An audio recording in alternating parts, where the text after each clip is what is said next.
Imagina que pudieras viajar en el tiempo, retroceder más de 120 años, caminar por las calles de una ciudad que ya no existe. Hoy, eso es posible. Te invito a un recorrido extraordinario por la Ciudad de México en el año 1900, una época de elegancia, transformación y contrastes profundos. Acompáñame en este viaje al pasado. Era el año 1900. El presidente Porfirio Díaz llevaba más de 2 décadas en el poder y México vivía una era conocida como el Porfiriato. La capital se transformaba rápidamente, adoptando influencias europeas y modernizándose a pasos agigantados. La población de la Ciudad de México rondaba los 350,000 habitantes. Era una fracción de los millones que viven allí hoy, pero ya se sentía como una metrópolis en ascenso. Las calles principales estaban pavimentadas. Los edificios coloniales compartían espacio con construcciones neoclásicas recién inauguradas. Y por primera vez en su historia, la ciudad tenía electricidad en algunas zonas. Pero comencemos nuestro recorrido en el corazón de la ciudad. Nuestro punto de partida es la Plaza de la Constitución, conocida como el Zócalo. En 1900 lucía muy diferente al de hoy.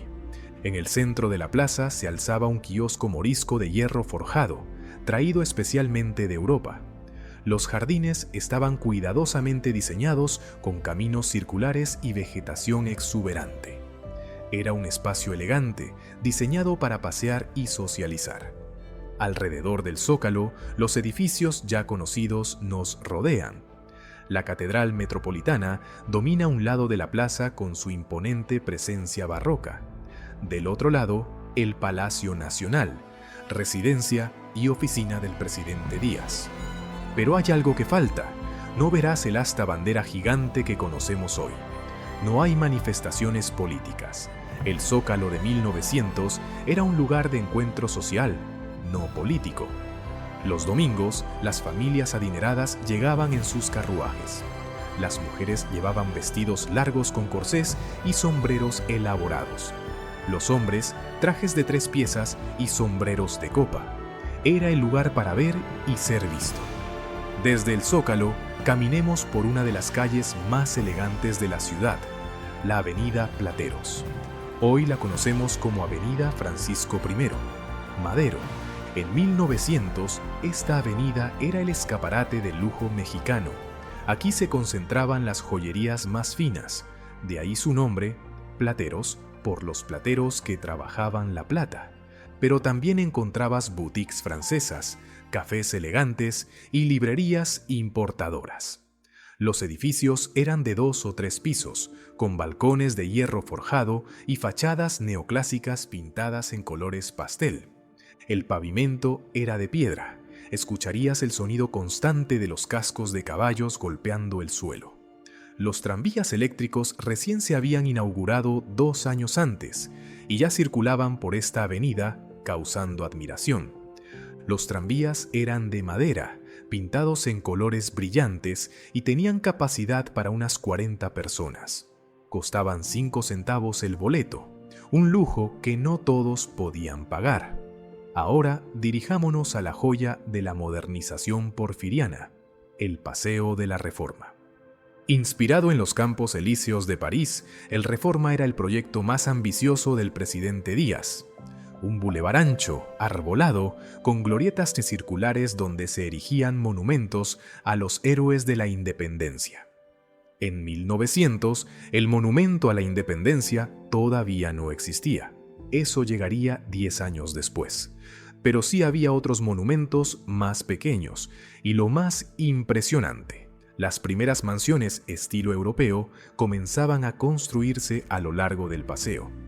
Las familias más ricas de México querían vivir en el Reforma, querían demostrar su sofisticación y conexión con Europa, así que contrataron arquitectos europeos para diseñar palacetes que parecían sacados de París o Viena.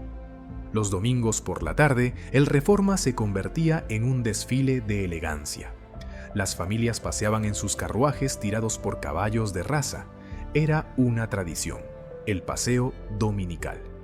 Pero si mirabas más allá del bulevar principal, veías otro México, barrios de clase trabajadora con casas modestas, vendedores ambulantes.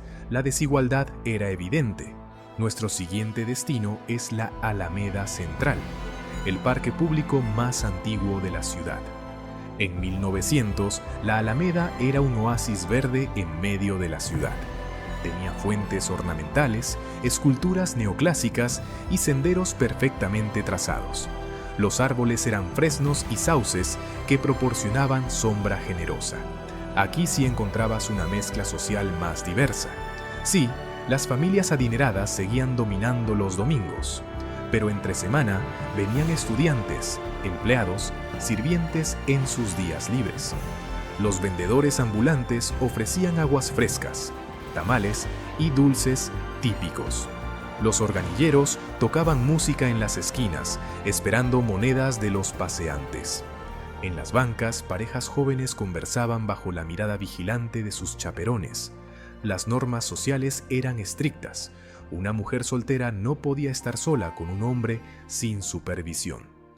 Para entender realmente la Ciudad de México de 1900, necesitamos ver más allá de los lugares emblemáticos. Veamos cómo vivía la gente común. La mayoría de las casas no tenían agua corriente. Las familias compraban agua a aguadores que la transportaban en burros desde las fuentes públicas. Costaba 1 centavo por cántaro. La electricidad era un lujo extremo. Solo las zonas más ricas del centro tenían acceso. La mayoría de las casas se iluminaban con velas o lámparas de aceite. El trabajo era duro. La jornada laboral promedio era de 12 a 14 horas, 6 días a la semana. Los obreros ganaban entre 50 centavos y 1 peso al día. Los empleados de oficina ganaban un poco más. El transporte público estaba en plena transformación. Los tranvías eléctricos eran el futuro, pero los tranvías de mulas todavía dominaban. Y para distancias cortas, muchos simplemente caminaban. La comida era una mezcla interesante. En las fondas populares, por 15 centavos comías un plato de sopa, arroz, frijoles y tortillas. Los restaurantes elegantes del centro servían comida francesa y cobraban 10 veces más. Los mercados eran el corazón económico de la ciudad. El más importante era el mercado del Volador, ubicado cerca del Zócalo. Aquí encontrabas de todo: frutas y verduras frescas traídas de las chinampas de Xochimilco, carne de res, cerdo y pollo, pescado seco del Golfo, especias, telas, artesanías. El ambiente era caótico y vibrante. Los vendedores gritaban promocionando sus productos. Los compradores regateaban precios. El olor era una mezcla de flores, comida cocinándose y animales vivos. Las mujeres indígenas vendían flores y hierbas medicinales sentadas en el suelo. Los carniceros colgaban enormes piezas de carne en ganchos.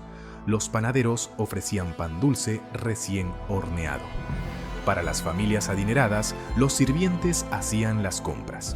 Pero para la clase trabajadora, el mercado era también un lugar social. Era donde te enterabas de los chismes, las noticias, los rumores.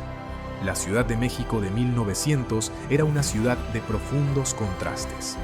Por un lado, el gobierno de Díaz mostraba al mundo una capital moderna, europea, progresista, los edificios nuevos, los tranvías eléctricos, las avenidas anchas.